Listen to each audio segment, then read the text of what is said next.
सुनने वाले दोस्तों साथियों को मेरा सलाम आदाब। आज के प्रोग्राम में हम सुनने वालों के कुछ सवालात भी शामिल करेंगे।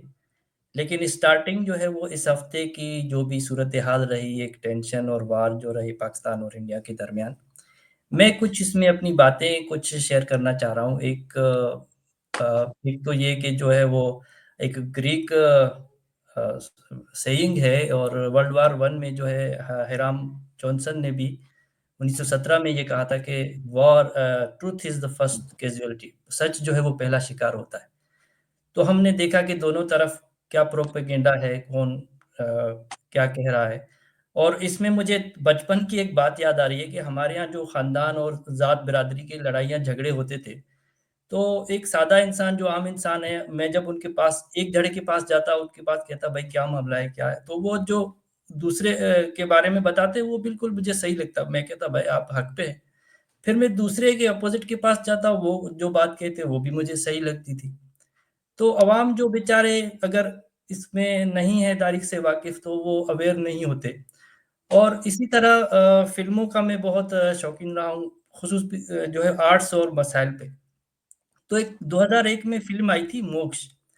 वो मैं रिकमेंड करूँगा दोस्त अगर देखें। उसमें ये है कि एक सच लड़ने वाला जो वकील है,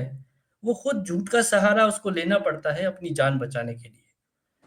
और उसमें नसीरुद्दीन शाह साहब एक बात कहते हैं, जो जुमला जो है मैं बार-बार उस मूवी को देखता हूँ, वो ये होता है कि सबका सच अलग होता है, सबके इल्यूजन्स अलग होते हैं। तो मैं जावेद साहब से पूछूँगा, मैंने तो इतना ज़्यादा नहीं उसको देखा, नोटिफ़िकेशन वगैरह बंद कर दिए सिवाय न्यूज़ के। तो आपने क्या सच देखा और कैसी सूरत-ए-हाल रही? और साथ-साथ इस पे भी कीजिएगा कि आखिर में जब हमने ये सीज़ फायर के बाद शहबाज़ शरीफ की स्पीच सुनी, तो वो जैसे विक्ट्री स्पीच लग लग रही थी। इस पे भी तबसरा कीजिएगा। बहुत शुक्रिया। बहुत शुक्रिया नवर अली साहब। बात यह है कि ये तो बिल्कुल सच है कि जंग में तो सबसे पहली कैजुअलिटी तो सच ही होता है। और इस जंग में तो हमने ये देखा कि ये जो इंडिया पाकिस्तान की जंग है, ये तकरीबन 95% तो ये टीवी स्टूडियोज में ही लड़ी गई, और वहीं फतह के शादियाने बजाए गए, और वहीं से एक दूसरे को जो है वो डिफीट किया गया।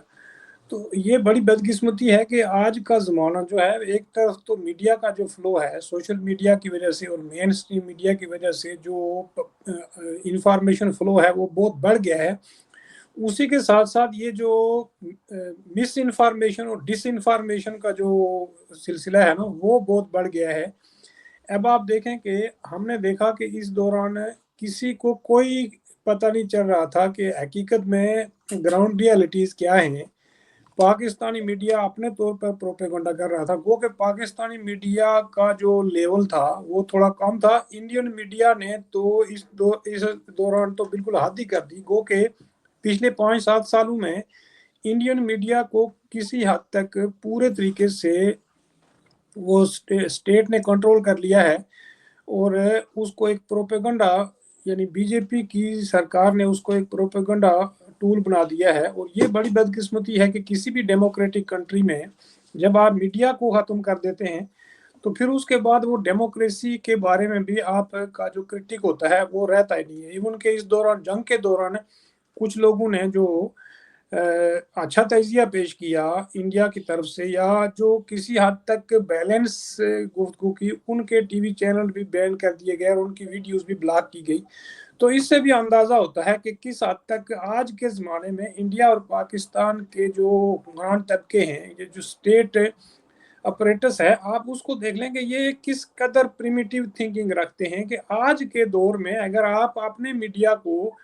जो है वो लोगों तक इंफॉर्मेशन पहुंचाने का जरिया नहीं बनाएंगे और गवर्नमेंट का टूल बना देंगे, तो फिर डेफिनेटली लोग जो है वो दूसरे जराए तलाश करेंगे। या जब मिस इन्फॉर्मेशन और डिस इन्फॉर्मेशन फैलेगी, तो लोग जो हैं वो अपने तौर पर ऐसे अंदाजे लगाएंगे जो गलत भी हो सकते हैं। और इसी तरह हुआ इंडिया पाकिस्तान ने, जिस तरह आपने कहा कि इसी मीडिया पर जंग करने के बाद पाकिस्तानियों ने अलग विक्ट्री का ऐलान किया और हिंदुस्तानियों ने अलग विक्ट्री का ऐलान किया। और बल्कि अभी भी अगर आप उनका मीडिया देखेंगे तो ऐसे लग रहा है कि उन्होंने एक दूसरे के मुल्कों को बिल्कुल तबाह बर्बाद करके रख दिया है। इंडियन मीडिया ने तो यहाँ तक कहा कि हिंदुस्तानी फौज पाकिस्तान के अंदर दाखिल हो चुकी है और इस्लामाबाद पर कब्जा कर चुकी है, कराची को उड़ा दिया गया है और लाहौर में दाखिल हो गई है। और यानी इस तरह की फेक न्यूज़ के जिसका कोई कॉन्सेप्ट नहीं है। अभी अगर आप इंटरनेशनल जो ग्लोबल मीडिया इंडेक्स है, अगर उसमें आप जाकर देखेंगे इंडिया का जो स्टेटस है मीडिया के हवाले से, तो वो नंबर 1 जो है वो मिस इन्फॉर्मेशन फैलाने वाला मीडिया बन गया है पूरी दुनिया में। यानी आप यूं समझें कि इंडिया जो है वो इस वक्त मीडिया की जो डिस इन्फॉर्मेशन और मिस उसमें इसराइल को भी पीछे छोड़ गया है। इसराइल दूसरे तीसरे नंबर पे आता है, तो उसको भी पीछे छोड़कर नंबर 1 हो गया है। और इससे आप अंदाज़ा लगा लें कि जब मीडिया जो है वो फ्री नहीं होगा तो फिर डेमोक्रेसी का भी कोई हाल है। और इंडिया में भी यही कुछ हुआ है। और काफ़ी हद तक ये जो जंग है या जो ये जिंगोइज्म है, कौम परस्ती है, इलाकाई मजहबी जो कम्युनलाइजेशन हुई है इस पूरे खिते की पिछले अरसे में, इससे सबसे बड़ा जो मसला पैदा हो गया है वो हो गया है लोगों की जो आज़ादियां हैं वो लिमिटेड कर दी गई हैं। वहाँ मीडिया की आज़ादी को लिमिटेड कर दिया गया है। लोगों की जो राइट ऑफ एक्सप्रेशन है, लोगों का जो राइट ऑफ स्पीच है, ये सारी चीज़ें इंडिया में बिल्कुल उनको ख़त्म कर दिया गया है किसी हद तक। और ये जो जंग शुरू की गई है इसके भी अगर आप इसको अच्छे तरीके से एनालाइज करेंगे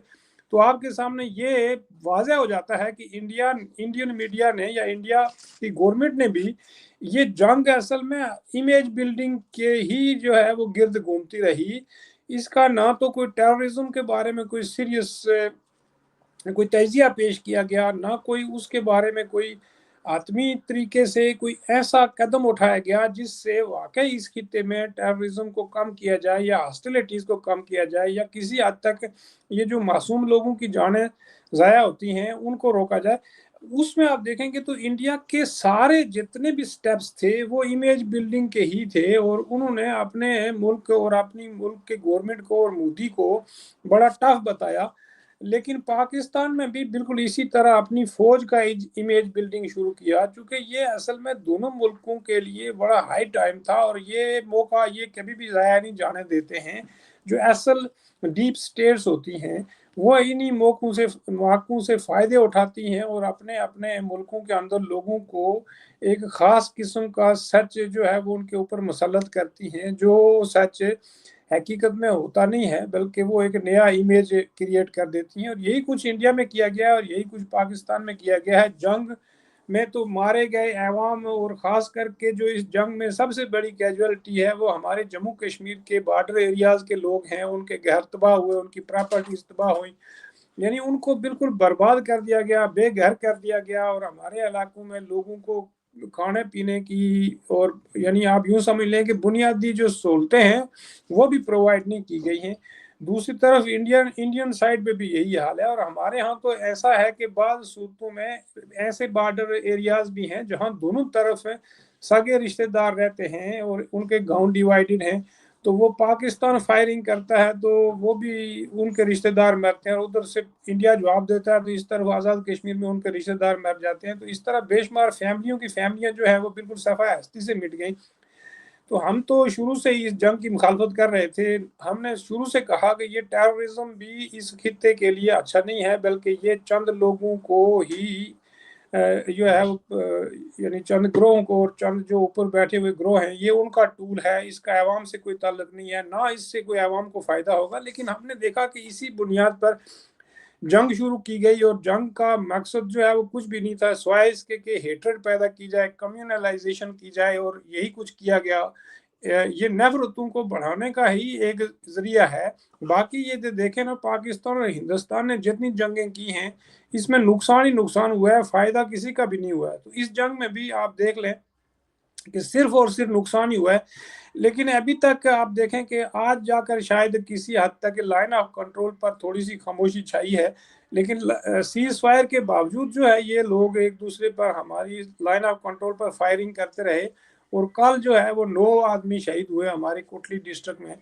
तो इस तरह आप देखेंगे तो नुकसान तो आम बेचारे गरीब आदमी का हुआ है जो पूरी जिंदगी लगा कर पूरी जिंदगी की कमाई करके वो अपना घर घरूंदे बनाते हैं और उनको ये एक ही तोप के गोले से उड़ा देते हैं। तो ये तो एक बर्बरियत है, जुल्म है, नाइंसाफी है।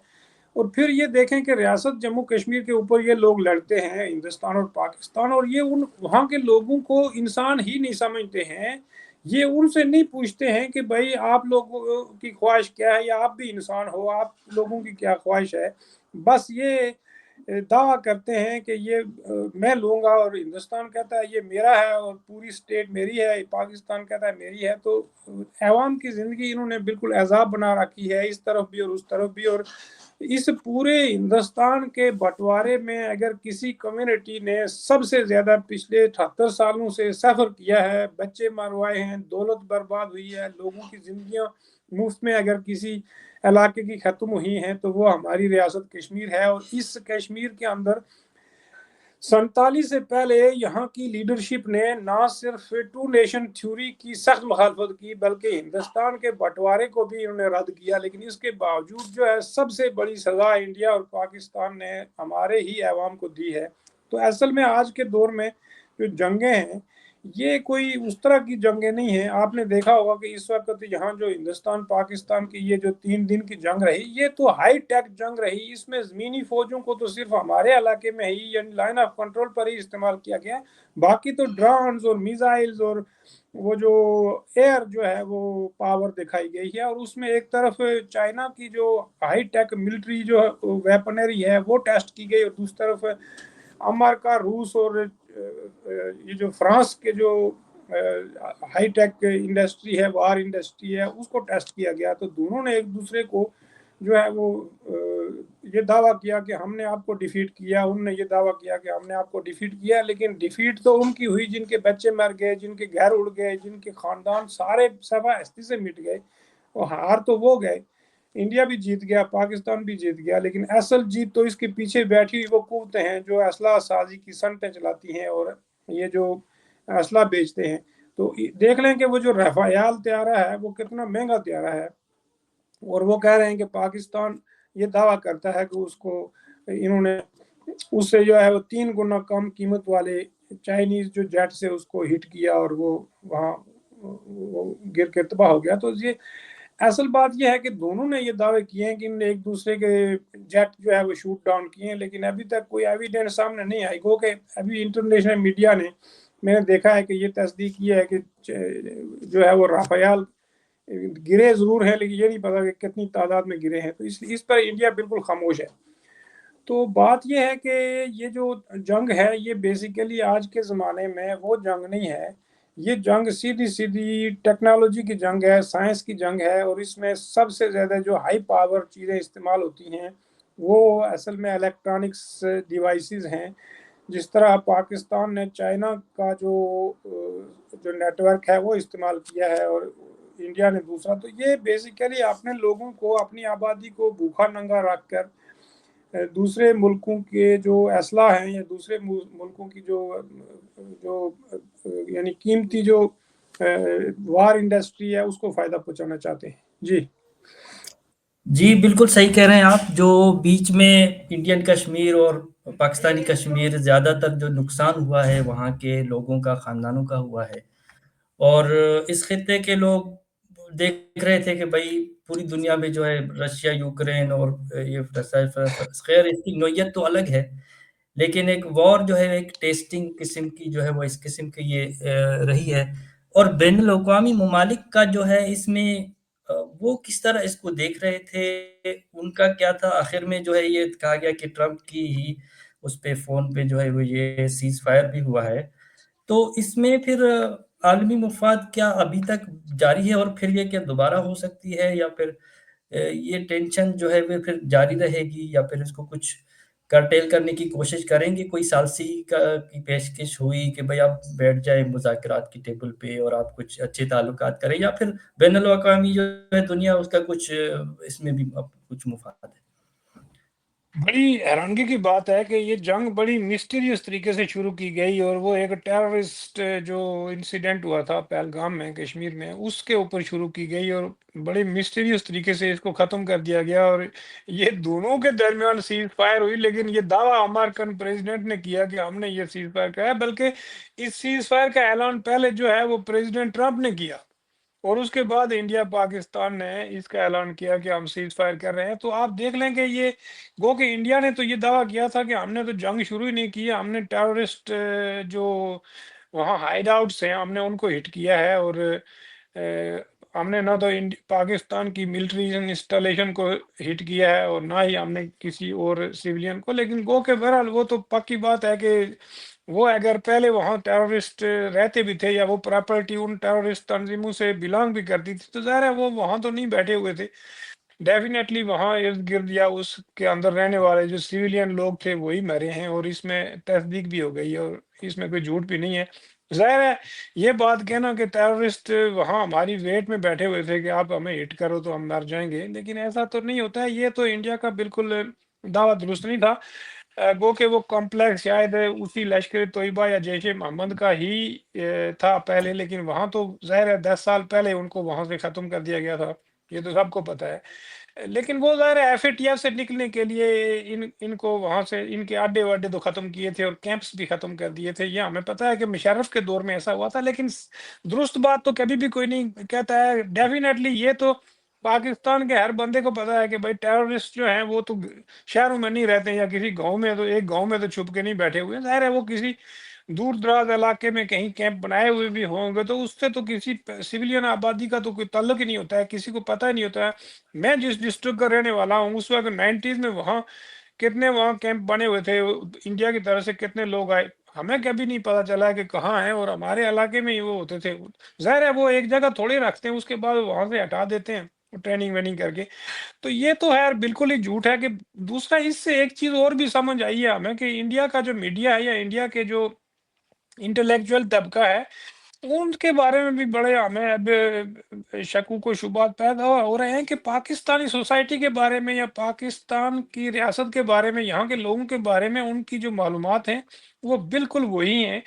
جو ایک عام لے مین کی ہوتی ہیں، یا جو بالکل میڈیا کے اوپر جو پروپیگنڈا ہوتی ہیں وہ تقریباً اسی طرح کی معلومات رکھتے ہیں۔ پاکستانی سوسائٹی کا بھی یہی حال ہے، اور پاکستانی تو ڈیفینیٹلی ایسا پروپیگنڈا کرتے رہتے ہیں انڈیا کے خلاف اور انڈین لوگوں کے خلاف ہمیشہ سے ہی، چونکہ یہاں تو ہمیشہ چونکہ یہ ریاست ہی کمیونل بنیادوں پر ڈیوائڈ ہوئی تھی، تو اس میں تو کوئی شک و شبہ کی بات نہیں ہے کہ پاکستان نے تو اس کو تو سرکاری پالیسی بنایا تھا، یہاں کے لوگوں کو تو ہم بلیم اس لیے نہیں کر سکتے ہیں کہ پاکستانی گورنمنٹ نے تو کبھی اس چیز کو تو چھپایا ہی نہیں ہے کہ ہم ہندوؤں کے خلاف نہیں ہیں، بلکہ انہوں نے تو باقاعدہ پورا ایک جو نیریٹو بنایا ہے سرکاری، وہ ہے ہی کمیونل۔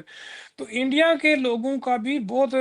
افسوسناک پہلو یہ سامنے آیا ہے کہ وہ ایک ڈیموکریٹک سسٹم میں رہنے کا دعویٰ کرتے تھے، لیکن جو ان کی سمجھ ہے وہ پاکستانیوں سے ہی میچ کرتی ہے، بلکہ آپ یوں سمجھیں کہ ان کی جو سملیرٹی سامنے آئی ہیں وہ بالکل 100% سملیرٹیز ہیں، اور ان کے سوچ سمجھ میں بھی کوئی بہت بڑا فرق نہیں ہے۔ گو کہ ان کے انٹلیکچوئلز بھی اسی جنگوازم کا شکار ہیں، چند لوگوں کو چھوڑ کر آپ نے دیکھا ہوگا کہ کسی بھی انڈین سائیڈ کے کسی بھی انٹلیکچوئل نے، اور پاکستان کی طرف سے بھی کسی نے بھی کوئی اس طرح کی نہ تو کوئی سینس کی بات کی، نہ ہی کوئی ایسی بات کی، چونکہ ایک طرف تو یہ جو اتھارٹیرین گورنمنٹس ہیں یہ لوگوں کو ڈراتی ہیں، اور مجبوراً لوگ جو ہیں وہ اپنی اپنی اسٹیٹس کی سپورٹ کرتے ہیں، اور پھر اسی جو نیشنلزم ہے بیسیکلی ہندوستان پاکستان میں وہ مذہبی پلس ریجنل نیشنلزم ہے، پاکستان میں تو 100% مذہبی نیشنلزم ہی ہے، اور ابھی انڈیا میں بھی بہت بڑے پیمانے پر اس کو مذہبی نیشنلزم یا جنگوسٹک نیشنلزم بنا دیا گیا ہے، ان کا اسٹیٹ جو ہے وہ نیشنلزم یعنی ریجنل نیشنلزم پلس جو کمیونلزم ہے اس کو انہوں نے مکس کر کے پیش کیا۔ اسی طرح پاکستان نے تو شروع سے ان دونوں چیزوں کو ایک ہی رکھا ہوا ہے، مذہب اور اسٹیٹ ان کا ایک ہی ہے، تو اس سے تو آپ اندازہ لگا لیں کہ اس طرح کی پریمیٹیو تھنکنگ اور اس طرح کے پریمیٹیو جو وے آف تھنکنگ ہے وہی سامنے آئے گی۔ تو کسی نے کوئی ریشنل بات نہیں کی، چند دانشوروں نے ضرور باتیں کی اور جنگ کو انسانیت کا دشمن قرار دیا۔ ہم تو شروع دن سے ان کو کہہ رہے ہیں کہ جتنی زیادہ آپ ہاسٹیلیٹیز بڑھائیں گے اس کا نتیجہ جو ہے وہ آپ کی عوام को ही नुकसान होगा, लेकिन हिंदुस्तान पाकिस्तान की आवाम भी मजबूर है, वो हमेशा इसी जो है वो कम्युनलिज्म के माइंडसेट का ही जो है वो शिकार रही है, और हमेशा आप देखेंगे तो वो उसी नैरेटिव को कबूल करते हैं, और किसी हद तक मीडिया पर जो अब सख्त गियर कंट्रोल आया है इंडिया में, वहाँ डेमोक्रेसी भी खतरे में ही है, और वहाँ किसी हद तक आप उसको ये कह सकते हैं कि वो इलेक्टेड अथॉरिटेरियन सिस्टम जो है वहाँ इम्पोज कर दिया गया है। अगर आप देखेंगे तो वहाँ आप कुछ स्टूडेंट लीडर हैं, मुसलमान हैं, जो डेमोस्ट्रेशन में उन्होंने पार्टिसिपेट किया, उनको 4 4 साल हो गए, उनको अभी तक कोर्ट ने बेल नहीं दी है। तो किसी हद तक वहाँ जुडिशरी को भी काफ़ी रिड्यूस कर दिया गया है। तो ऐसी सोसाइटीज़ के लिए बड़ा ख़तरा होता है कि हिंदुस्तान में भी कहीं शायद मार्शल लॉ ही ना लग जाए, या कोई फ़ौजी जो है वो सामने ना आ जाए, या इसी तरह सिविलियन जो है वो अथॉरिटेरियन जो गवर्नमेंट है वो बिल्कुल एक डिक्टेटरशिप में बदल जाए। तो पाकिस्तान में तो कभी डेमोक्रेसी थी नहीं, नैब है, यहाँ तो कंट्रोल फ़ौज का ही है, लेकिन इसके बावजूद इंडिया किसी हद तक फंक्शनिंग डेमोक्रेसी थी, लेकिन उसको भी बड़े पैमाने पर टारगेट किया गया, और पिछले 10 15 सालों में ही ये बीजेपी ने सबसे ज्यादा अटैक किए हैं, तो वो अपनी डेमोक्रेसी पर अटैक किए हैं। जाहिर है ये एक दूसरे को तो फीड करते हैं, नफरत और कम्युनलिज्म को एक दूसरे पर फीड करते हैं, तो उसका नतीजा ये निकलता है। तो बैन अवी जो फोर्सेस हैं वो आप देखेंगे कितना उन्होंने इनका मजाक उड़ाया, पूरी दुनिया में हिंदुस्तान पाकिस्तान का मजाक उड़ाया गया कि ये आपस में बच्चों की तरह लड़ते हैं, बल्कि ट्रंप ने तो कहा कि ये तो 1500 सालों से लड़ रहे हैं। तो इस तरह ये आप असल में दुनिया इनको एक ही समझती है, और ये एक दूसरे को आप दुश्मन समझते हैं। इस वक्त आप देखेंगे तो चाइना चूंकि उसके तो अपने मफादात हैं, अमेरिका के अपने मफादात हैं रीजन के साथ, लेकिन किसी हद तक चाइना ने पाकिस्तान की भरपूर सपोर्ट की है, लेकिन वो उस तरह की बातें नहीं करते हैं, वो प्रैक्टिकल सपोर्ट करते हैं। इसी तरह अमेरिका ने जस्ट बातें की, खुलकर जो है वो इंडिया की सपोर्ट नहीं की, क्योंकि अमेरिका को ये भी पता है कि जहां पाकिस्तानी फौज काम आएगी वहां शायद इंडियन फौज काम ना आए। तो इसलिए ये दोनों को साथ रखना चाहते हैं चाइना के खिलाफ, लेकिन पाकिस्तान को इस वक्त अमेरिका ने नाराज नहीं किया है, बल्कि किसी हद तक उनको भी खुश रखने की कोशिश की है। वैसे तो अमेरिकन गवर्नमेंट ने पहले बिल्कुल लाचालगी का इजहार किया, बल्कि ट्रंप ने तो यहाँ तक कह दिया कि नन इज ओवर बिजनेस, के ये जो आपस में लड़ रहे हैं हमारा इससे कोई ताल्लुक ही नहीं है। तो ये बाद में फिर दूसरे दिन जो है वो उन्होंने अपने सेक्रेटरी ऑफ स्टेट के जरिए इनकी सुलह करा ली। तो आप देखेंगे इंडिया इतना बड़ा मुल्क है, वो अपने आप को वो क्या कह रहे थे, स्ट्रेटेजिक इंडिपेंडेंस, और वो दुनिया को मल्टीपोलर वर्ल्ड के हवाले से भी बड़ी बातें करते हैं, बल्कि हमेशा से जो उनकी स्टेटमेंट्स होती हैं वो ये होती हैं कि हम मल्टीपोलर वर्ल्ड देखना चाहते हैं, और हमारी जो स्ट्रेटेजिक इंडिपेंडेंस है उस पर हम कॉम्प्रोमाइज नहीं करेंगे। लेकिन आप देख लें कि 2 मिनट में वो अमेरिका के सामने ढेर हो गए। तो इससे साफ नजर होता है कि ये बीजेपी का जो प्रोजेक्ट है, ये वही प्रोजेक्ट है जो 1947 से पहले ब्रिटिश ने मुस्लिम लीग की शक्ल में शुरू किया था, और ये भी हिंदुस्तान के अंदर वो नया जो है वो प्रोजेक्ट शुरू कर दिया हमने कि इस गीते को कंट्रोल करने के लिए कम्युनल फोर्सेस को ही इस्तेमाल किया जाए, क्योंकि कम्युनल फोर्सेस जो होती हैं वो इर्रेशनल होती हैं। तो आपको पता है ना कि वो जो इर्रेशनल होते हैं उनसे आप काम इसलिए ले सकते हैं कि वो पहले से ही उसी काम पर या उसी पाथवे पर चल रहे होते हैं, तो आपने थोड़ा सा उनको फ्यूल अप करना होता है, बाकी तो उनको किसी मदद की जरूरत नहीं होती है। तो इस वक्त जो अमेरिका जो चाहता था, असल में अमेरिका को इंडिया से मायूसी ये हुई है कि इनकी जो मिलिट्री कैपेबिलिटीज हैं वो उनको बढ़ाना चाहते थे, इनको हाई टेक वो जो वेपनरी और इस तरह इनको बढ़ाना चाहते थे चाइना के खिलाफ। लेकिन अभी शायद अमेरिका को ये अंदाजा हुआ है कि इंडिया उस तरह का कंट्री नहीं है जिसको अपनी मर्जी से कोई काम लिया जा सकता है। तो दूसरी बात ये है कि इंडिया की जो एयर फोर्स है उसको कोई बहुत ज़्यादा इन्होंने अपग्रेड नहीं किया है। मेरा ख़्याल है कि करप्शन वहाँ भी बहुत ज़्यादा है फ़ौज में और दूसरे इदारों में। तो जिसकी वज़ह से ये बात सामने आई है कि चाइना का जो नेटवर्क है, जो पाकिस्तान ने इस्तेमाल किया एयर फ़ोर्स और दूसरे जो इनके तैयारे वग़ैरह हैं और जो इलेक्ट्रॉनिक्स डिवाइसेज़ के ज़रिए, तो उससे तो ये अंदाज़ा होता है कि इंडियन जो एयर फोर्स है उसको तो इन्होंने अपग्रेड किया ही नहीं है, और वो उसी तरह पुराने सिस्टम पे चल रहे हैं, जिसकी वजह से शायद उनकी जो एयर पावर है वो ज़्यादा होने के बावजूद जो है वो पाकिस्तान की हाई टेक के नेटवर्क की वजह से या तो वो डर गए, या उस तरह का वो कोई कार्रवाई नहीं कर सके हैं, या उनको नुकसान हो गया। अभी तक तो कोई बात ना तो इंडिया कबूल कर रहा है और ना ही पाकिस्तान के दावे कबूल किए जा रहे हैं, लेकिन इंटरनेशनल मीडिया ये तो कह रहा है कि डैमेज हुआ है और दोनों तरफ से हुआ है। तो अभी आप इंडिया पाकिस्तान के हवाले से अगर आप देखेंगे, तो बैन अल-अक़वामी जो कम्युनिटी है, उन्होंने सिर्फ़ और सिर्फ़ इस बात पर तशवीश का इज़हार किया था कि कहीं ये बहुत ज़्यादा एस्केलेशन करके ये न्यूक्लियर थ्रेशोल्ड को ना टच कर लें। बस बाकी इनकी जो कन्वेंशन है, अगर ये न्यूक्लियर पावर्स ना हों तो इनको इनकी लड़ाई से किसी को कुछ फ़र्क नहीं पड़ता है, बल्कि सच्ची बात तो ये है कि इनकी लड़ाई को कोई भी मुल्क सीरियस लेता नहीं है। ये हमारे पड़ोस पे जो अरब कंट्रीज़ हैं, सारे मुसलमान कंट्रीज़ में, वो भी इनको सीरियस नहीं लेती हैं। तो अलबत्ता ये अमेरिका और जो यूरोपियन कंट्रीज़ हैं, उनको ये डर होता है कि कहीं पाकिस्तान, चूँकि वो मिलिट्री बैलेंस उसका नहीं है इंडिया के साथ, तो उसने जो डेटरेंस बनाई हुई है, वो तो न्यूक्लियर ही है। तो कहीं ये किसी हादसे का शिकार ना हो जाएँ, और ज़ाहिर है यहाँ अगर एक न्यूक्लियर वो जो धमाका हो जाता है, तो उससे जो है वो 15-20 करोड़ बंदे मर जाएँगे। अगर इंडिया भी करता है तो 40-50 करोड़ आबादी तो ये 3-4 मिनटों में मर जाएगी, और फिर ये खित्ता तो खत्म हो जाएगा। तो इसलिए ये लोग तो इनको कहते हैं ना कि ये मैड हैं। तो ये मैड लोगों का मुल्क है, बल्कि एक अमेरिका के एम्बेसडर ने पाकिस्तान के एक किसी सीनियर फार्मर ऑफिशियल को कह के लगाते हुए कहा कि आप हर 4-5 साल के बाद जो है वो पागलों की तरह लड़ने लगते हैं, तो आप लोगों के बारे में कोई प्रिडिक्शन करना बहुत मुश्किल है। तो सच्ची बात तो ये है कि इनकी हैसियत भी बहुत नीचे आ गई है, और इन्होंने अपनी जो अवाम है वहाँ उसका इंडेक्स भी आप देख लें। इंडिया जो है वो इस वक्त फ्रीडम ऑफ स्पीच में, फ्रीडम ऑफ एक्सप्रेशन में बिल्कुल वो सबसे नीचे आ गया है, बल्कि वो जो डिक्टेटरशिप्स होती हैं, वो वहाँ तक उसने अपने आप को पहुँचा दिया है। तो ये बड़ी बदकिस्मती है कि पूरे खित्ते में अगर आप देखेंगे, पूरे मिडल ईस्ट में, पूरे इस ईस्ट और साउथ एशिया में, यहाँ एक ही डेमोक्रेसी थी। चलो जो भी लूड़ी लंगड़ी एक ही डेमोक्रेसी थी, किसी हद तक के लोगों को थोड़ा सा ये हौसला मिलता था यार कि हमारे पड़ोस पे एक कामयाब डेमोक्रेसी चल रही है। लेकिन ये मोदी और इस तरह की जो राइट विंग कम्युनल फोर्सेस हैं, उन्होंने आकर उसको भी बड़ा बुरे तरीके से डैमेज करना शुरू कर दिया है। और अभी तक जो है वो, हाँ, महसूस ऐसा होता है कि इनकी जो लार्जर सोसाइटी के अंदर सपोर्ट है वो मौजूद है। उसकी वजह ये है कि यहाँ के लोगों की जो बैकवर्डनेस है, बहुत ज़्यादा समाजी पसमानदगी है। ऐसे समाजों में डेमोक्रेसी का जो फ्यूचर होता है वो इसी तरह ही होता है। और डर ये लग रहा है कि जो बैन अल-अक़वामी फोर्सेस हैं, वो भी असल में ऐसे खित्तों में कोई डेमोक्रेसी के बारे में कोई ज़्यादा वो सीरियस नहीं होते हैं, और ना ही इन लोगों को वो कोई डेमोक्रेसी को का हकदार समझते हैं। पाकिस्तान में तो अमेरिका ने खुद कभी डेमोक्रेसी नहीं होने दी।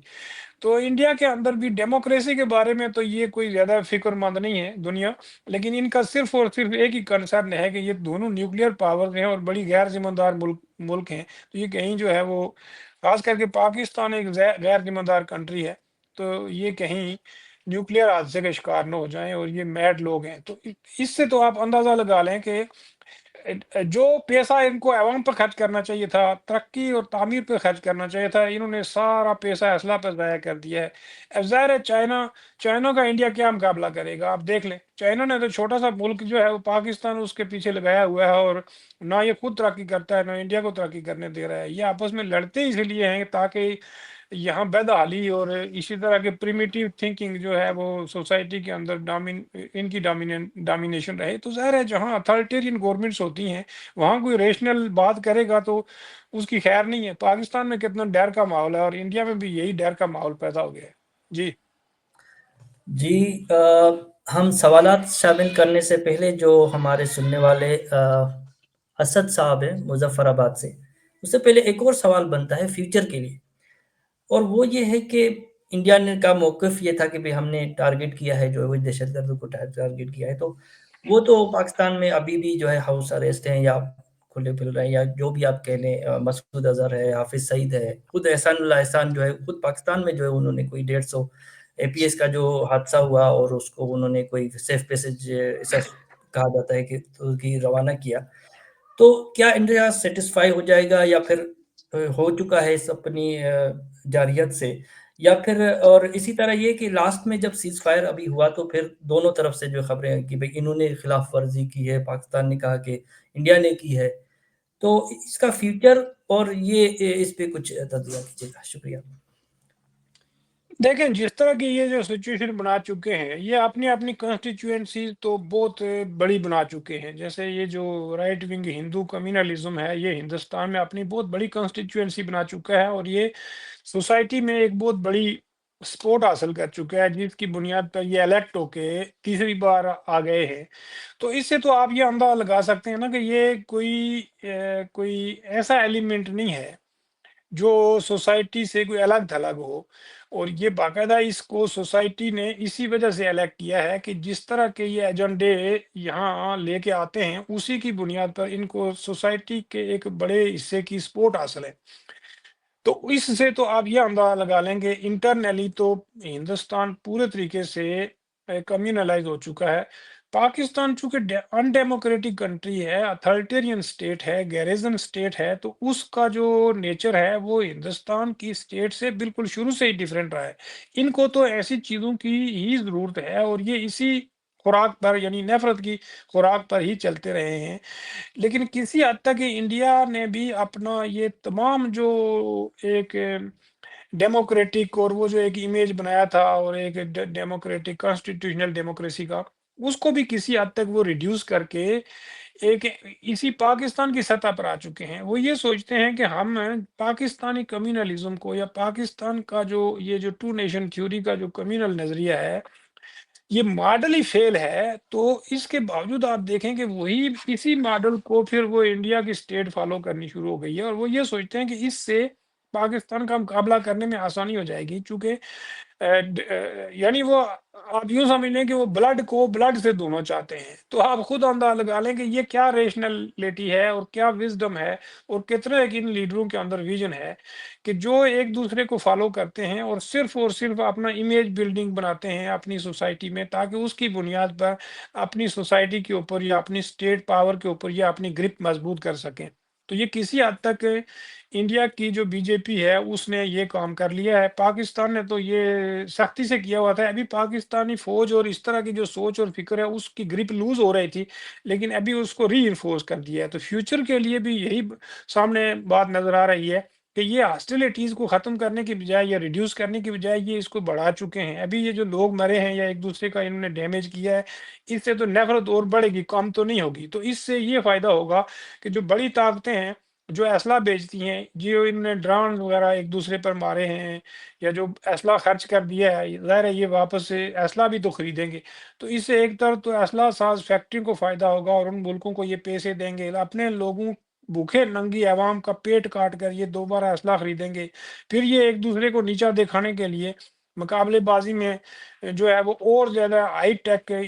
جو ہے وہ ویپنری خود بھی بنائیں گے اور دوسرے ملکوں سے بھی لائیں گے. تو اس طرح یہ ایک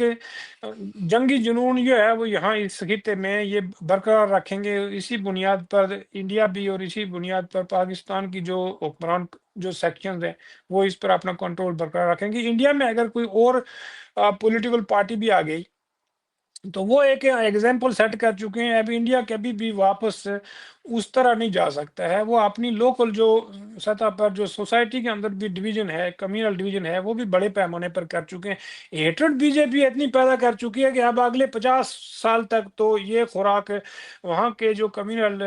گروپس ہیں ان کے لیے کافی ہے. تو اگر وہاں کوئی اور پولیٹیکل پارٹی آ بھی جاتی ہے جس کے سیکولر کریڈینشلز ہوں، تو وہ بھی اس چیز کو اب ریپلیس نہیں کر پائے گی، چونکہ سوسائٹی کو ہی انہوں نے کسی حد تک بڑی کانسٹیچوئنسی میں بدل دیا ہے. جو اینٹی مسلم اور اینٹی اسلام اور اینٹی پاکستان جو سینٹیمنٹس ہیں وہ بڑے یعنی یہ ان کو قبولیت عام ہو چکی ہے. یعنی یہ وائڈ اسپریڈ ان کو ایکسیپٹنس مل گئی ہے ہندوستانی سوسائٹی میں. اور پاکستان نے اصل میں پاکستان کے جو ادارے ہیں یا پاکستان کی جو ڈیپ سٹیٹ ہے وہ یہی چاہتی ہے کہ ہندوستان بھی ہماری طرح کمیونل سوسائٹی بن جائے، کمیونل کنٹری بن جائے، مذہبی کنٹری بن جائے، تاکہ ان کی جو خوراک ہے وہ بالکل اسی طرح چلتی رہے اور پاکستان کبھی ڈیموکریٹک کنٹری نہ بنے بلکہ یہاں ملٹری کا جو ڈومیننس ہے وہ رہے، چونکہ انڈیا پاکستان کے مقابلے میں تو بہت بڑا ملک ہے، تو یہ لوگوں کو اس سے ڈراتے بھی ہیں۔ اگر یہ آپس میں نو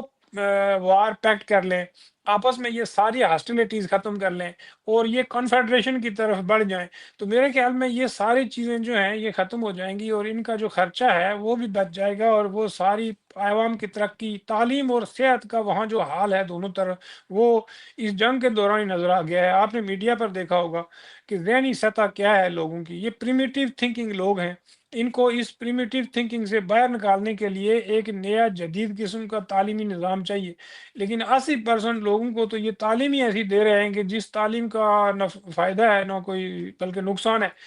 تو اس طرح بڑی طاقتوں کو بھی انہوں نے بڑے پیمانے پر موقع دے دیا ہے کہ وہ ان کو کنٹرول کرے اور ان کو اپنی مرضی سے چلائیں۔ اور دوسری طرف چائنا جو ہے اس خطے میں ایک بڑی پاور ہے، وہ دیکھیں کھل کر انہوں نے پاکستان کی حمایت کی اور انہوں نے کہا کہ پاکستان کے ساتھ ان کی جو کمٹمنٹ ہے، پاکستان کی ساورنٹی اور پاکستان کی جو سالمیت ہے اس کے ساتھ ان کی کمٹمنٹ جو ہے وہ بالکل اسی طرح ہے جیسے پہلے تھی۔ تو میرے خیال میں جتنا امریکہ کے قریب جائے گا انڈیا، اتنا ہی پاکستان کو چائنا سپورٹ کرے گا، لیکن اس وقت جو امریکہ کی حکمت عملی ہے وہ آپ دیکھیں کہ انہوں نے پاکستان کو یعنی ایسا تاثر دیا ہے کہ وہ انڈیا کو اتنی بھی سپورٹ نہیں کر رہے ہیں کہ وہ آپ کو بالکل ہی اگنور کر دیں، بلکہ ان کو یہ پتا ہے کہ اگر پاکستان انڈیا کا بہت بڑے پیمانے پر سپورٹ کی اور انڈیا کی کھل کر حمایت کی تو پاکستان چائنا کی گود میں جا کے بیٹھ جائے گا، کیونکہ پاکستانیوں کو یہ تو عادت پڑی ہوئی ہے نا کہ یہ بڑی طاقتوں کے ہی مرضی سے چلتے ہیں۔ دوسرا، یہاں کوئی ڈیموکریسی تو ہے نہیں ہونا جس پر ڈیبیٹ اور ڈسکشنز اور پھر کوئی پالیسیز بنے، تو یہ تو چند لوگ بیٹھے ہوئے ہیں وہی پالیسی طے کرتے ہیں اور پھر آگے سیاستدانوں کو بھی وہی حکم دیتے ہیں اور سوسائٹی کے اندر بھی وہی نیریٹو چلتا ہے۔ تو اس سے یہ اندازہ ہوتا ہے کہ بڑی طاقتیں یہاں وہ کھیل کھیلتی رہیں گی اور یہ جو سرحدیں بنا کے گئے ہیں یہ بھی اسی طرح قائم و دائم رہیں گی جب تک کہ چائنا کا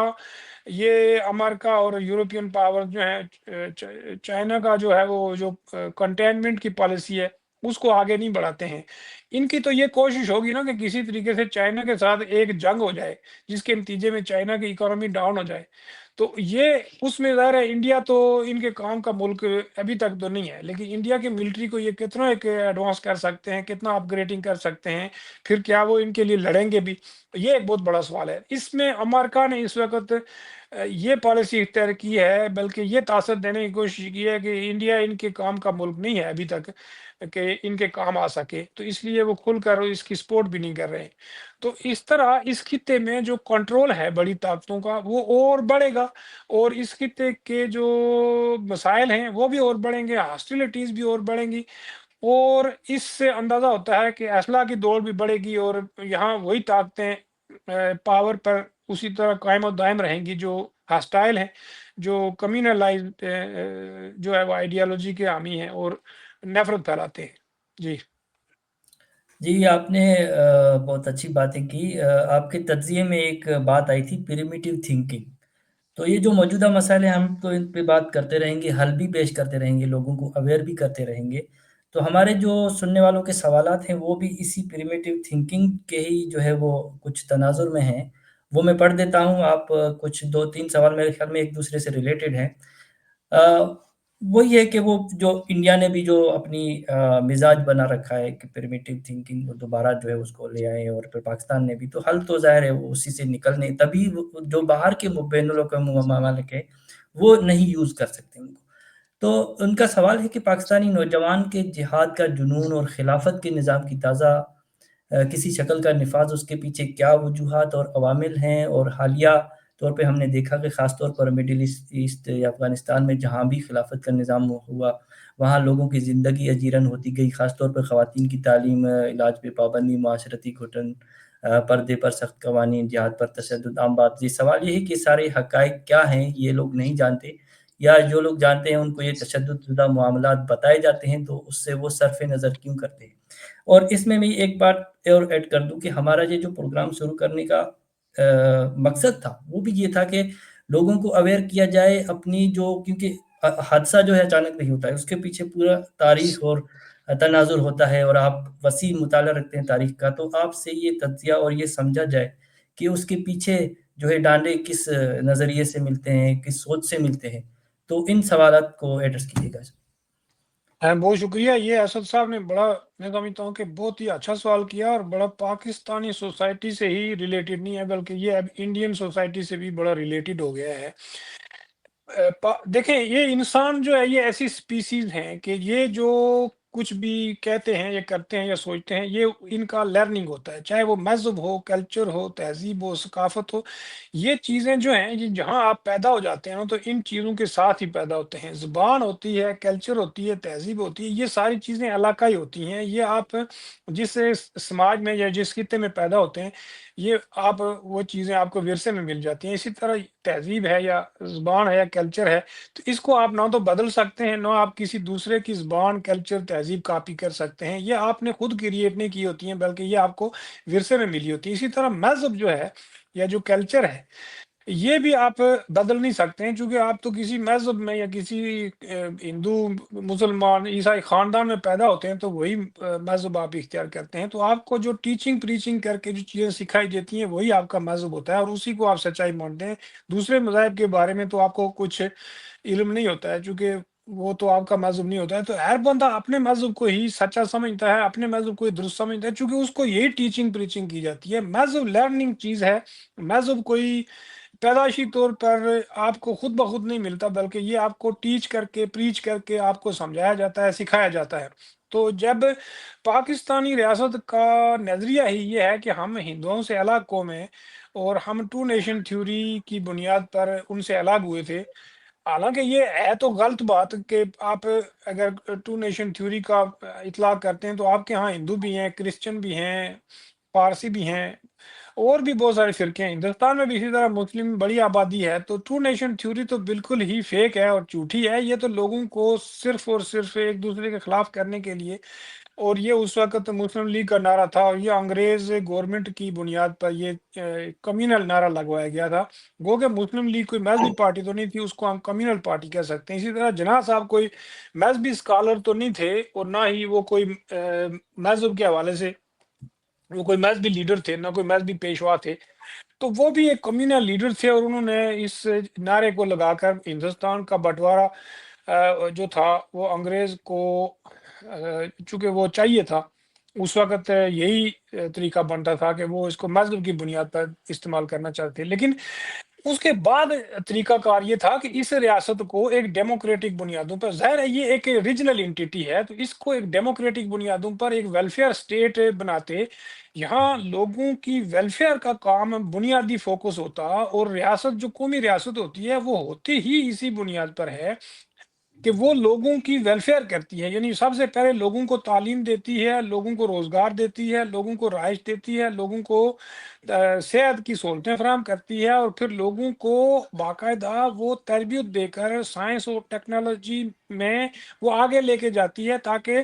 اس کے شہری دنیا کا مقابلہ کر سکیں، اور دنیا کے ساتھ ساتھ اپنے ملک اور اپنی سوسائٹی کی بھی خدمت کر سکیں، نئی چیزیں ایجاد کر سکیں، نئی چیزیں بنا سکیں۔ سائنس اور ٹیکنالوجی نے ہی انسانی سماج کو سیفیشینٹ بنایا ہے، اور اسی بنیاد پر آج دنیا کی ساری جو ترقی ہے، یا دنیا میں انسانوں نے جو سہولتیں حاصل کی ہیں، وہ اسی بنیاد پر حاصل کی ہیں۔ تو پاکستان نے اس چیز کو بنیاد بنانے کی بنایا کہ ہم ایک نیشن سٹیٹ ہیں۔ ٹھیک ہے، ہندوستان سے ہم الگ ہو گئے تھے، چاہے وہ ایک قابض طاقت نے ہی ہمیں کاٹ پھینکا یا ہمیں الگ کر دیا، جو بھی تھا وہ تو ہو گیا، اس کو تو اب انڈو کرنا کسی کے بحث میں بھی نہیں تھا۔ تو اب جو ہونے کے بعد جو ہونا چاہیے تھا وہ نہیں ہوا، اس کے الٹ ہوا۔ تو اس سے پھر یہ آپ دیکھیں کہ لوگوں کے اندر جہاد، اور یہ جو کمیونلائزیشن اور مذہبی فرقہ پرستی اور تعصب، تنگ نظری، لوگوں کو ماضی کی طرف دھکیل دیا گیا، اور لوگوں کی سوچ اور فکر کو اتنا پسماندہ کر دیا گیا کہ پاکستان کے لوگوں کی سوچ اور فکر ایسے ہے جیسے 7ویں صدی کے کسی انسان کی سوچ اور فکر ہے، جبکہ آج کا دور ٹیکنالوجی کا دور ہے، سائنس کا دور ہے، اور میڈیا اتنا ترقی کر گیا ہے، آج نالج تک ہر بندے کی رسائی ہے، معلومات تک ہر بندے کی رسائی ہے۔ لیکن اس کے باوجود پاکستانی ریاست نے اپنی عوام کو اتنا زیادہ مذہبی بنیادوں پر مس گائیڈ اور مس لیڈ کیا ہے کہ لوگوں کو برے طریقے سے برین واش کیا ہوا ہے، اور پاکستان کی عوام کی جو میجورٹی ہے اس کو تو پتہ ہی نہیں ہے کہ آج دنیا میں کیا ہو رہا ہے، نہ وہ اپنے ملک کا کوئی تجزیہ کر سکتے ہیں، نہ اتنی سمجھ ہے کہ وہ اپنے مسائل سمجھ سکیں، اور نہ ہی دنیا کے مسائل سمجھنے کی ان کے اندر کوئی صلاحیت ہے، چونکہ تعلیم ہی ایسی دی جاتی ہے کہ وہ بیچارے اسی میں پھنسے ہوئے ہیں۔ اور جو لوگ اسکول نہیں گئے یا بالکل ان پڑھ لوگ ہیں،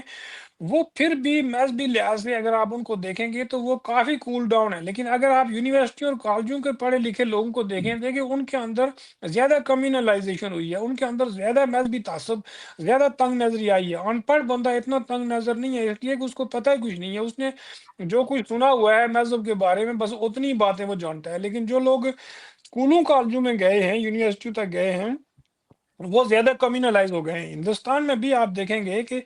جتنا کمیونلزم ہے یہ شہری علاقوں میں ہے، جہاں باقاعدہ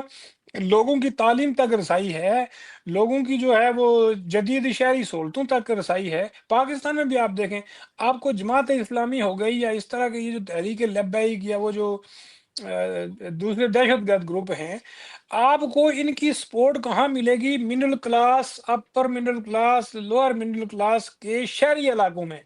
دیہاتی علاقوں سے بھی آپ کو بہت کم لوگ ملیں گے، لیکن دیہاتی علاقوں سے آپ کو وہ لوگ ملیں گے جو پڑھے لکھے ہیں، جنہوں نے اسکولوں کالجوں یونیورسٹیوں تک جن کی رسائی ہے، وہ ان گروپوں کا حصہ بنے ہیں اور وہ اس طرح کی پریمیٹیو تھنکنگ کی طرف گئے ہیں۔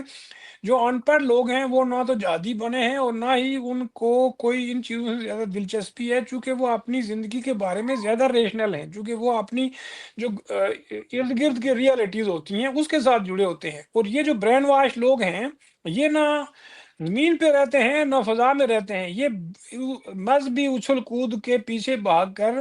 آپ دیکھیں کہ نہ تو ان کے اندر سمجھ بوجھ پیدا ہوئی ہے، نہ کوئی کسی کام کی سکل ہے، نہ کوئی تھنکنگ جو ہے وہ صلاحیت پیدا ہوئی ہے۔ یہ بالکل ایسے روبوٹ بن چکے ہیں جن کو زامبی کہتے ہیں، کہ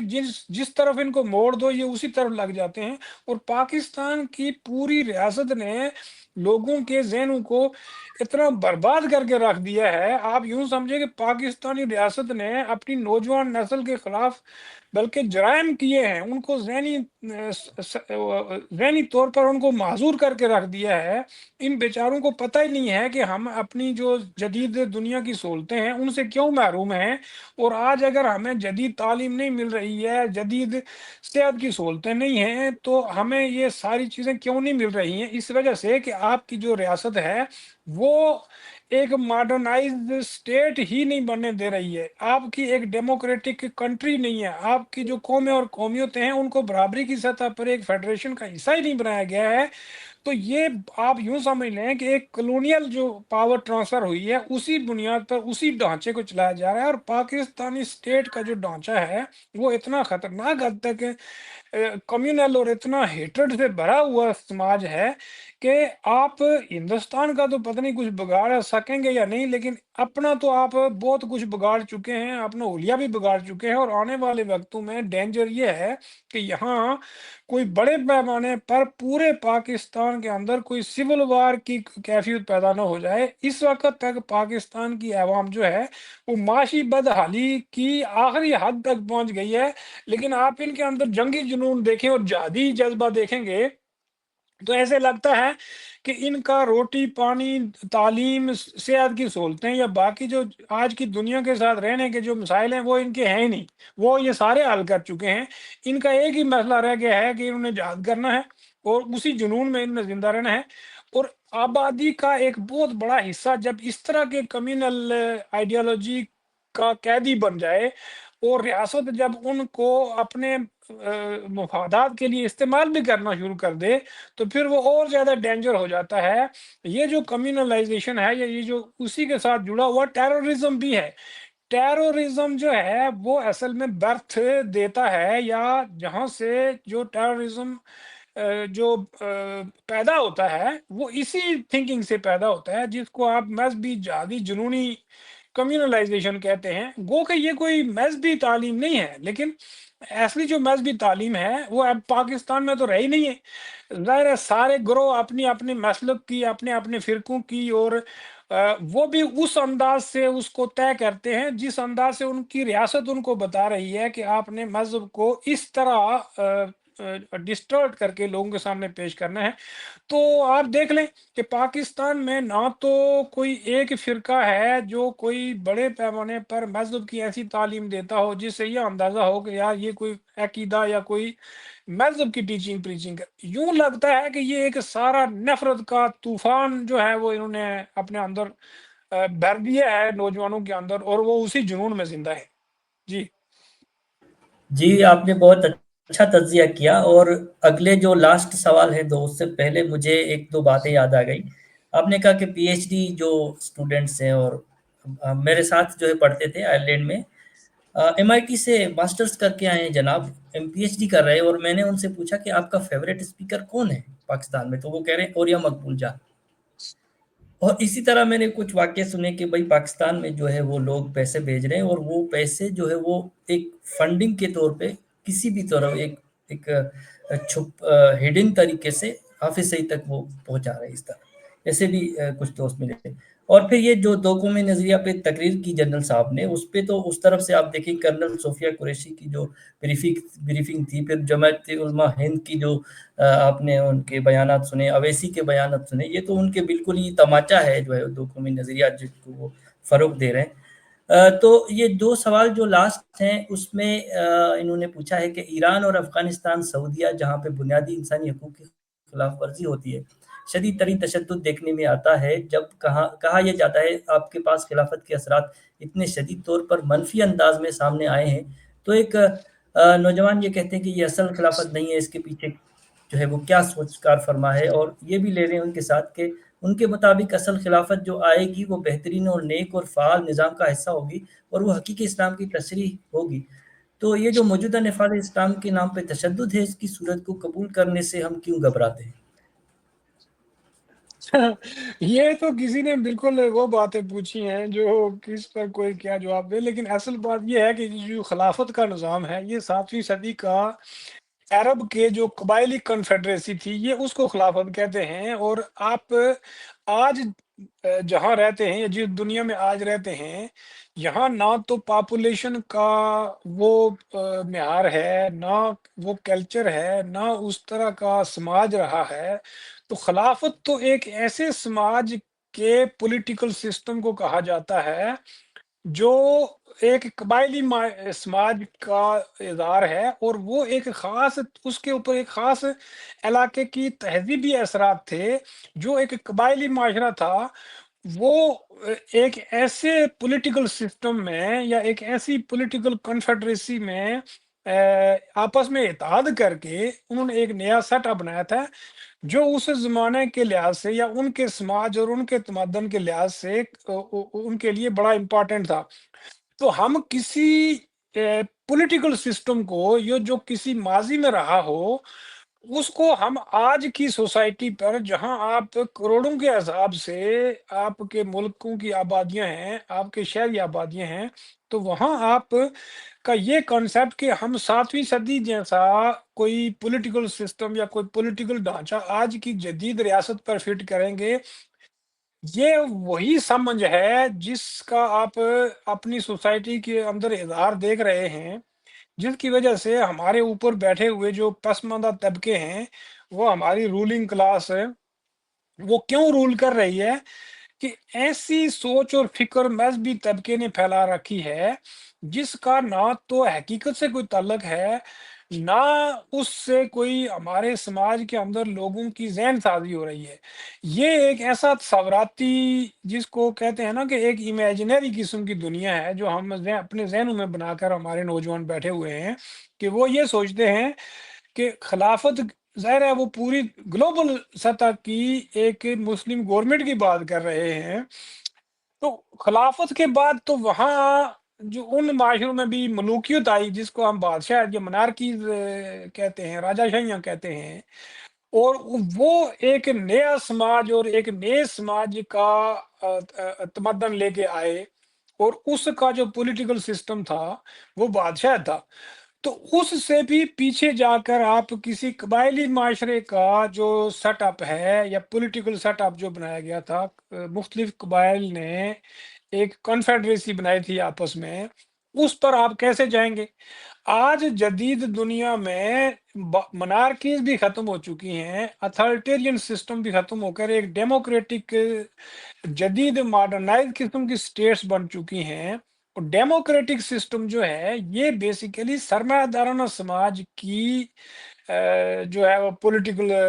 سیٹ اپ ہے، جس کو ہم ڈیموکریسی کہتے ہیں۔ یہ باقاعدہ انسانی تاریخ میں ایک ایسے طبقے نے جو منارکیز کا تختہ پلٹ کر مغربی یورپین ملکوں میں یہ سیٹ اپ بنایا تھا، اور یہ ڈیموکریٹک سسٹم جو ہے آج پوری دنیا اڈاپٹ کر چکی ہے، اور مسلم نوجوانوں کو یہ بتایا جا رہا ہے کہ آپ منارکیز سے بھی، یعنی جو بادشاہتوں کا نظام ہے، ملوکیت کا جو نظام ہے، اس سے بھی ایک درجہ پیچھے جا کر، یعنی قبائلی معاشرے میں جا کر آپ قبائلی معاشرے کا کوئی پولیٹیکل سیٹ اپ قائم کریں گے جو کسی زمانے میں وہاں عرب پیننسولا میں قائم ہوا تھا۔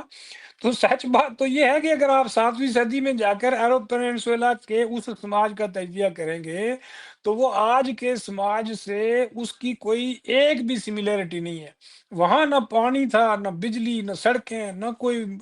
یعنی آج کے دنیا کی کوئی شے اس سماج میں موجود نہیں تھی۔ البتہ جو لوگ یہ بات کہتے ہیں کہ ہم رام راجہ قائم کریں گے تو رام راجہ تو شاید وہ خلافت سے بھی پرانا نظام ہے، کوئی 4000 4500 سال پرانا۔ تو وہ اصل میں ریفر کر رہے ہوتے ہیں خلافت کو اور رام راجہ کو، جس کو ہم کہتے ہیں کہ گڈ گورننس۔ تو گڈ گورننس جو ہے وہ آپ 7ویں صدی میں جا کر قائم نہیں کر سکتے ہیں۔ گڈ گورننس کا مطلب اگر آنیسٹی ہے، کرپشن سے پاک سوسائٹی ہے، لوگوں کو انصاف فراہم کرنا ہے، لوگوں کو امن اور پیس اور بھائی چارے اور پیار محبت سے رکھنا ہے، تو وہ تو آپ وہاں جانے کی بجائے آج کے سماج کے حوالے سے یا آج کے سماج پر آپ وہ اصول کیوں نہیں لاگو کرتے ہیں؟ آپ اپنے معاشرے میں اگر واقع آپ کو یہ یقین ہے کہ خلافت کی طرح کا آپ سماج قائم کر سکتے ہیں، تو وہ آج کے لحاظ سے قائم کریں گے نا۔ آپ کے جو مولوی ہیں جو خلافت کی بات کرتے ہیں، وہ کتنا زیادہ جو ہے وہ یہاں دھرنے دیتے ہیں یا پولیٹیکل سرگرمی کرتے ہیں یا اپنی گورنمنٹوں کے خلاف یا اپنے سماج کے اندر جو کرپشن ہو رہی ہے، رشوت خوری ہے، اتنے بڑے پیمانے پر غریبوں کا استحصال ہو رہا ہے، کبھی کسی مولوی گروپ نے کوئی دھرنا دیا ہے، کوئی کسی شہر میں جلوس نکالا ہے، کوئی ہڑتال کی ہے؟ جب یہ سارے گروپ جتنے بھی یہ جو مذہبی گروپ بنے ہوئے ہیں، یہ مذہبی نہیں ہیں، یہ بیسیکلی پولیٹیکل گروپس ہیں، اور یہ ان کے ایجنڈے پولیٹیکل ہیں۔ ہم ان کو مذہبی سمجھتے ہیں، اصل میں یہ گروپس مذہبی نہیں ہوتے ہیں، یہ رائٹ ونگ پولیٹیکل آئیڈیالوجی کے فالوورز ہوتے ہیں، اور مذہب کو یہ ٹول کے طور پہ استعمال کرتے ہیں۔ اور مذہب چونکہ فیوڈل دور کا ایک ٹول تھا، تو یہ جو گروپس ہیں یہ اصل میں مذہب کی جو بہت بڑے پیمانے پر کسی سٹیٹ نے اگر کسی جگہ یا کسی دور میں مذہب کو پروٹیکشن دی ہے، یا مذہب کو ٹول بنایا یا ہتھیار دیا ہے، یا مذہبی پیشوائیت کو اپنے مفادات کے لیے استعمال کیا ہے، تو وہ یہی منارکیز بادشاہت کا زمانہ تھا۔ تو یہ بیسیکلی واپس بادشاہت کے زمانے میں یا کسی ایسے دور میں واپس جانا چاہتے ہیں جہاں مذہبی پیشوائیت کو وہی رتبہ حاصل ہو جو اس زمانے میں مذہبی پیشوائیت کو ریاست کے اندر حاصل تھا۔ وہ کسی بھی بادشاہ کو اس وقت تک لیجٹیمیسی نہیں ملتی تھی جب تک کہ اس دور کا پرسٹ جو مذہبی پیشوا ہوتا تھا وہ اس کو لیجٹیمائز نہ کرے۔ چاہے وہ ہندو دھرم میں تو راج تلک ہی نہیں مانا جاتا تھا جب تک کہ وہ پنڈت جو ہے وہ اس کو لیجٹیمائز نہ کرے۔ اسی طرح مسلمانوں کو بھی آپ دیکھیں تو یہ ایک ایسا وہ کیا، یعنی وہ ایک ایسا افسانوی قسم کا تصور گڑھا گیا ہے، فکشنل تصور گڑھا گیا ہے کہ ہم واپس وہیں جائیں گے اور ایسا ہی سماج قائم کریں گے جیسے 7ویں صدی کے عرب قبائلیوں نے کھڑا کیا تھا۔ کیونکہ وہ لوگ بڑے نیک تھے تو ہم ایسا نظام قائم کر کے پھر نیک بنیں گے۔ بات یہ ہے کہ نیک پہلے بنا جاتا ہے پھر اسی کے مطابق نظام بنایا جاتا ہے۔ تو آپ کی جماعت اسلامی کتنی ایک نیک ہے، آپ کی لشکر طیبہ، جیش محمد، تحریک لبیک، یہ جتنے بھی یہ گروپس ہیں جو خلافت قائم کرنا چاہ رہے ہیں، یہ کتنے ایک نیکی پھیلا رہے ہیں اور کتنے ایک اپنے سماج کے اندر نیک کنسیڈر ہوتے ہیں۔ جب آپ بقول مولانا مودودی کہ وہ تو نیکوکاروں کی جماعت पूरे समाज को 100% नेक बना लेगी टीचिंग प्रीचिंग से, तो फिर खुद ब खुद माशरा ऐसे ही नेक लोगों पर मुश्तमिल हुकूमत भी बना लेगा। तो असल बात ये है कि ये वो बातें हैं जो लोगों को माजी की तरफ लेके जाती हैं। 1400-1500 साल पुराने समाज का जो निज़ाम है, पॉलिटिकल सिस्टम है या इकोनॉमिक सिस्टम है, वो आज के हाई टेक दौर में कहाँ फिट आएगा? हाँ, अगर आप रेफ़र कर रहे हैं ऑनेस्टी को, जस्टिस सिस्टम को, दयानतदारी को, अमन को, प्यार को, मोहब्बत को और एक दूसरे से मिलजुल कर रहने को, तो वो तो बिल्कुल दुरुस्त है। वो उसूल आज आप अपना लें। वो उसूल अपनाने की बजाय आपके अपने जो मज़हबी गिरोह हैं, वो कितने फ़िरका परस्त हैं, एक दूसरे का खून बहाते हैं, दूसरों का खून बहाते हैं, टेररिज़्म करते हैं, दहशतगर्दी करते हैं एक दूसरे के खिलाफ और सड़कों पर निकलते हैं तो 10-15 पुलिस वाले मार के शाम को घर जाते हैं। तो बात ये है कि ऐसे फितना और फसाद करने वाले लोग ना तो खिलाफत कायम करना चाहते हैं, ना इनका किसी दयानतदारी से, किसी जस्टिस सिस्टम से, ना किसी समाजी अमन से, ना किसी ग्लोबल पीस से कोई ताल्लुक होता है। ये तो फसाद करने वाले लोग हैं, सबको पता है। ये फितना परवर लोग हैं। पाकिस्तानी रियासत ने इनको पाला, पोसा, ट्रेनिंग दी और ये मगरबी साम्राज्य मुल्कों और अमेरिका ने इनको पैसा दिया, फंडिंग दी और ये कम्युनिज्म के खिलाफ लड़ने के लिए जितनी खिदमत इन जिहादी ग्रुपों की हैं पिछले 80-100 साल बल्कि एक सदी तक ये मगरबी जमहूरियत मगरबी जो सरमायादारी है, साम्राज्यत है, ये उसके लिए लड़ते रहे। तो खिलाफत का तो ये नाम इसलिए लेते हैं कि लोगों के अंदर ये बात बैठाई हुई है कि खिलाफत कायम करने से हमारे सारे मसाइल हल हो ये अरबों में भी है, लेकिन वहाँ ये लोग इतने ताकतवर इसलिए नहीं है कि वहाँ उन्होंने कहा हुआ है कि यही खिलाफत है जो हमने कायम की हुई है। चूँकि वो डिक्टेटरशिप को बादशाहतों से मिलता-जुलता निज़ाम होता है, तो अरब मुल्कों में बादशाहतें कायम करके किसी हद तक लोगों को सैटिस्फाइड किया हुआ है कि यही तुम्हारी खिलाफत से मिलता-जुलता निज़ाम है और इसमें कुछ खामियाँ हैं, लेकिन यही है। तो इसी तर्ज के निज़ाम को ये खिलाफत समझते हैं और हमारे यहाँ तो ये तो एक कौमी रियासत है। आप तमाम दुनिया की कौमी रियासतों की सरहदें ख़त्म करके एक खिलाफत कायम करेंगे, तो उसको आप उस सेटअप को आप मेंटेन कैसे करेंगे? क्या वो आज के दौर में एक सस्टेनेबल जो है वो पॉलिटिकल ढाँचा मौजूद है उसके अंदर या वो सस्टेन कर सकता है? सारी दुनिया के मुसलमानों को एक किया जा सकता है? आप सिंध और पंजाब के मुसलमानों को एक नहीं कर सकते हैं क्योंकि इनका कल्चर, इनकी ज़ुबान, इनकी तहज़ीब, इनकी सकाफ़त, इनका जो हिस्टोरिकल प्रोसेस है, वो जब से अलग हुआ है, ये इनका वे ऑफ थिंकिंग, इनका वे ऑफ लिविंग जो है वो डिफरेंट हो चुका है। तो आप एक मोरक्को के और आप सेनेगल के मुसलमान को और पंजाब और सिंध के मुसलमान को एक जैसा समझते हैं। भाई ये कितनी बड़ी बदकिस्मती है कि हम ये नहीं समझ पा रहे हैं कि अकीदे की ममासलत या अकीदे की सिमिलैरिटीज का मतलब ये नहीं है कि इंसान का सोशल पॉलिटिकल यानी जो सिविलाइजेशनल जो सिमिलैरिटीज भी हो गई हैं। इंसान को समझने के लिए ज़रूरी है कि सोशियोलॉजी की, पॉलिटिकल साइंस की, एंथ्रोपोलॉजी की, साइकोलॉजी को अच्छे तरीके से पाकिस्तान के स्कूलों और कॉलेजों में पढ़ाया जाए, ताकि पाकिस्तानी नौजवानों को ये मालूमात मिलें कि भाई इंसान बेसिकली कैसी स्पीसीज़ है और इनके अंदर जो कल्चरल डिफरेंसेस हैं, ज़ुबानों के डिफरेंसेस हैं, तहज़ीबों के डिफरेंसेस हैं, वो किस बुनियाद पर हैं, क्यों हैं और इसकी रियलिटी क्या है? तो ये महज़ एक तसव्वुर बना के बैठ जाना कि हम 7वीं सदी के अरब कबाइली लोगों जैसा निज़ाम हुकूमत कायम करेंगे, ये सिवाय अपने आप को बर्बाद करने के इसमें से कुछ भी नहीं निकला। 1500-1400 सालों से कुछ नहीं बरामद हुआ, तो आइंदा भी कुछ बरामद नहीं होगा। खिलाफत कभी कायम नहीं होगी बल्कि जदीद रियासतें मज़ीद जो है वो और मॉडर्नाइज़ होंगी और ये जो डेमोक्रेटिक सिस्टम है, ये भी अगले मरहले में जाएगा, मोर डेमोक्रेटाइज़ेशन होगी। पॉलिटिकल डेमोक्रेटाइज़ेशन को इकोनॉमिक डेमोक्राटाइज़ेशन, सोशल डेमोक्रेटाइज़ेशन के मरहले से गुज़ारा जाएगा और ये सोसाइटीज़ जो हैं, ग्लोबल वार्मिंग की वजह से और क्लाइमेट चेंज की वजह से अब तो इनको नेचर में एंड काइंड फ्रेंडली सोसाइटीज में ही बदल कर एक नया मॉडल कायम करके ही इंसानी तहजीब और पूरी दुनिया के इंसानों को जिंदा रखा जा सकता है, न कि आप 1500 या 1400 साल पुराने किसी कबायली माशरे के सेटअप में वापस जाकर अपनी निजात कर सकते हैं। जी जी, बहुत शुक्रिया आपकी मालूमात से फ़ायदा उठाने के लिए। हम अगले प्रोग्रामों में जो है ये साम्राज्यवाद, कम्युनिज़्म, सोशलिज़्म और इन मौज़ूआत पर गुफ्तगू जारी रखेंगे और हम रिकमेंड करेंगे कि यासिर जवाद साहब ने अभी ये स्टोरी ऑफ सिविलाइज़ेशन तर्जुमा की है तहज़ीब की कहानी के नाम से। वो जो है हमारे सुनने वाले रिकमेंड करेंगे। वो पढ़ें, तहज़ीब को जानें, तारीख़ को जानें और अवेयर हों कि क्या तारीख रही है, क्या तहज़ीब रही है और फिर क्या हम हमें जो है प्रोपेगेट जो किया जाता है वो उससे कितना मैच करता है। आज के तज्ज़िये के लिए आपके वक़्त का बहुत-बहुत शुक्रिया जावेद साहब। बहुत शुक्रिया, थैंक यू। Thank you.